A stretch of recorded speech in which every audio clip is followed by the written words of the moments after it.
এখন তো আমলিকির কেউ নাই, আমলিকি সে মসজিদ পোটানোর ঘরে আয়রন করা আছে। যদি কালকে আমলিক আসে আবার আমলিকি যাবো, এখন তো আমলিক নাই, এখন আমরা তো এক জায়গায় ভোট দিতে হবে। ভোট তো এক জায়গায় দিতে, ঘরে বসে থাকলে তো চলবে না। আমরা যদি এই গ্রামের থেকে তাকে উপযুক্ত 99% ভোট দিতে দিয়ে জয়যুক্ত করতে পারি, তাহলে আমাদের এই মিটিং মিছিল সার্থক হবে। অনেকে জিজ্ঞেস করে যে আপনি তো আমলিগ করতেন, এখন বিএনপি থেকে কেন আসছেন? আমি কিন্তু মুসামিয়ার হাত ধরে ময়রার মাঠে থেকে আমলিগি যোগ দিই। এখন তো আমলিকির কেউ নাই, আমলিকি সব মসজিদ পোটানোর ঘরে আয়রন করা আছে।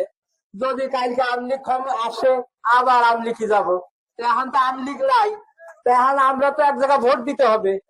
ভোট তো এক জায়গায় দিতে, ঘরে বসে থাকলে তো চলবে না। ঘরে বসে 17-18 বছর তো অনেক কিছুই দেখলাম।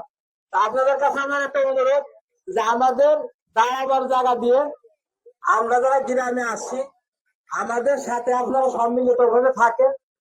আমি কারো বদনামও বলবো না, কারো সুনামও বলবো না।